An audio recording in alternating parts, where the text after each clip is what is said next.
ధనుసు రాశి వారికి ఈ నూతన ఆంగ్ల సంవత్సరము మరియు ఉగాది పండుగ నుంచి ఆదాయ వ్యయాల్ని మనం ఒకసారి పరిశీలించినట్లయితే వీరి యొక్క ఆదాయం 14, వ్యయం 11.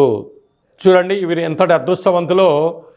శని భగవానుడు అర్ధాష్టమ సంచార స్థితిలో ఉండడం వలన తృప్తి, సత్ప్రవర్తన, నియమ నిష్టలతో ఆధ్యాత్మికంగా ఉండడం వలన 14 రూపాయలు సంపాదిస్తే కేవలం 11 రూపాయలు ఖర్చు అవుతున్నాయి, 3 రూపాయలు మిగలబోతున్నాయి.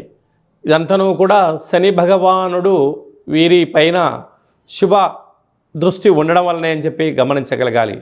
ఇలాంటి కాల సమయంలో పిల్లల చదువులు, అభివృద్ధి, ఉన్నత జీవన విధానము, గృహాలు, భవనాలు, స్థిరచరాస్తులు సంపాదిస్తూ ఉన్నతమైన జీవితం పొందడానికి మీరు ఏర్పాటు చేసుకోగలిగినట్లయితే రాబోయే కాలం అంతా మంచి కాలము అని చెప్పి గమనించాలి. రాజపూజ్యం 5, అవమానం 4.